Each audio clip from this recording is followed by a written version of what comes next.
Hey everybody, got a big sprinter for you back here. It's a triple slide, opposing living room slides. I like how that slide over there is all the way to the back of the RV. It gives us a lot of patio space that we get to use up here. And a bedroom slide complete with washer dryer hookups. This is a 100-inch wide body product. And considering 3 slides, wide body, and the length of this thing, the fact that it's not even 8,400 pounds empty before cargo. This thing is shockingly lightweight for its size. Now, this is kind of a classic layout. Springdale did a layout like this, a cousin of the Stick and Tin cousin to the Sprinters. The idea here is the Sprinter just kind of takes everything that Springdale did and takes it up another notch. That refrigerator and the kitchen and the dining table, along with the bedroom and bathroom, will always be accessible when the slide is closed. That's one of the cool things about this style of layout. And I've always been a little more surprised that it hadn't maintained greater popularity through the marketplace. I think this is a good layout. Now, this thing keeps chirping at me. Apologies, low battery or something like that. But the lights are running fine. I'm not sure. Anyway, that is a trifold sleeper sofa, by the way. All these windows open for airflow. You'll see that better when we get outside. That TV, by the way, you might notice how it's buckle strapped in place right there. It's on a pivot. So if you want to sit at either sofa and watch TV, you can. Or if you have guests and you're each sitting at a sofa, you have like a perfect staring contest station opportunity here. That, by the way, you might notice is actually a theater recliner. I do like it whenever we're against the property line here. I like that woodland backdrop, especially in something with these nice warm colors. It just feels welcoming to me. You know, I like that. I also like the somebody help me out here. I'm not good with the HGTV terms.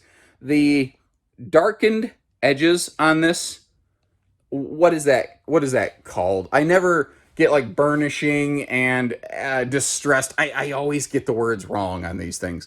Now over here, this thing is shocking to see in a travel trailer. A big fifth wheel refrigerator. I think that is about a 15 cubic foot residential refrigerator. This RV would have a inverter to keep that running when you are in transit. And it's easy to look at this kitchen and feel like something's missing. You got to remember, you actually kind of walk through the middle of the kitchen. And when you're actually in here and opening things up, there's a surprising amount of storage in there. Now, sliding up to the bathroom space here, we have a 6'9" ceiling in this, by the way, or something rootin' tootin' darn close to it. Which means if you're like me, if you're 6'2", 6'3", or shorter, you will be able to stand without your head up in the bubble. And that is a porcelain foot flush tool with some awesome leg, hip, shoulder room, all that. All of our controls right here by the door where everything is easy to access. Electric slides, and I don't mean the dance. So you can just kind of, operate each slide individually as you want and or need to.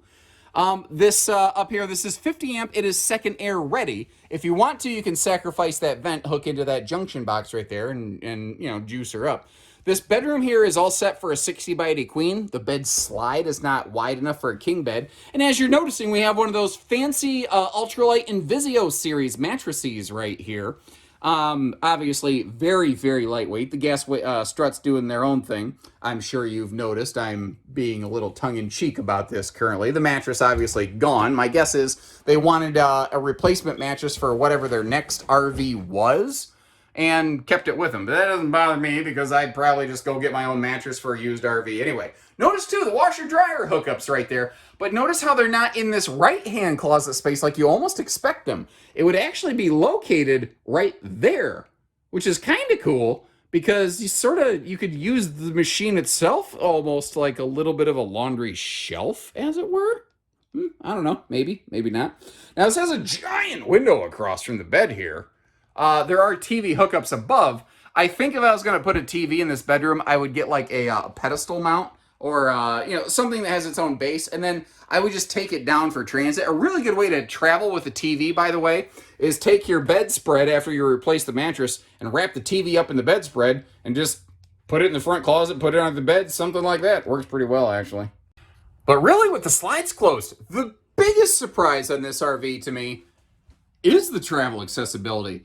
Something I didn't mention earlier, I think I mentioned that this is a wide body product, But this slide over here is an extra deep 42-inch slide. Open Range did that, and Sprinter went, I like that. I'm going to do that. And they gave this thing a wider body and a deeper slide. A lot of times, though, that really pinches things off when the slides close. But not at all the case on this one. Wow. So, just because it's staring us in the face and it's hard to miss, I want to just talk about what's happening up here on the tongue. And in point of actuality, I don't know exactly what's happening here. I can't really get a good camera angle on it, but you see how there's actually 2 battery disconnect switches in there? I think what the folks did is they actually wired an AB battery system. I think those are 2 separate 12-volt batteries that are each wired direct to the RV, DC. I think they're each in their own individual series wiring system, as opposed to just wiring 2 12-volt batteries in parallel.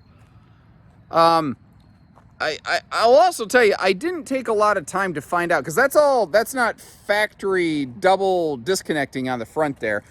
Basically, I just bypassed all that. I just unhooked all the batteries, and I grabbed my own box, and I just hooked it straight to the RV directly, and she's working just fine. So I know everything works.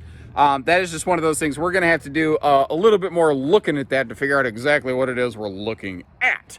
Now, that being said, back to that patio.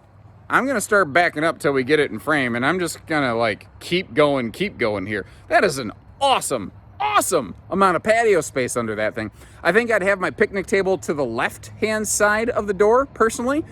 This does have 4-corner power stabilizer jacks, and it looks like the folks added their own power tongue jack. I don't think this had a power tongue jack from the factory. That's one of those funny things that's always sort of jumped out at me on Sprinters. Obviously, the folks, it doesn't matter on this one because the folks took care of it. Underbelly of this is enclosed and forced air heated. It is given a radiant barrier layering as well, so some very solid extended season capacity. And again, when you're in that living room, you have windows all over the place, and they all open for airflow. There is not a roof ladder. It is a fully walkable roof, though. That I have absolutely no worries about on one of these. The spare tires looking real good. I haven't actually gotten up and taken a look at the main tires. I was actually a little distracted by the battery situation. Let me take a look at these Trailer King tires. 15-inch. Everything's looking pretty decent. There's my date code. I'm looking for dry rotting date code. Date code is 50 of 15. So these were manufactured. The birth date of those tires is the 50th week of 2015. That means that those tires are approaching their 7th year birthday. If your intentions were to be towing and going, I would recommend budgeting replacement tires. If your intentions were to get it someplace fairly local and park it, I should still recommend you exchange that, but they would probably logistically be okay. But my professional recommendation is you should probably be swapping them. Now, there's no reason you couldn't tow something like this around if you wanted to, but a big trailer like this with all of that wide open awning space, to me, this is something that is just perfectly suited for park life, for seasonal sites. Maybe you snowbird, sunbird. Maybe you tow it down south or out west from the Midwest through the winter months. Or maybe you're from Florida and you want to bring it up here during your summer and head back down during our winter. Whatever the case may be, you get the idea. If you're migratory, I like this model. I like the space. And hey, if nothing else, you could always rent out that living room to have a half-court basketball match. That thing's huge in there. If you have any other questions, let us know. I'll leave you a link in the video description where you can check for pricing and availability. And short of that, we're always here to take care of you. Whatever we need to do, let us know. Take care, stay safe, have fun.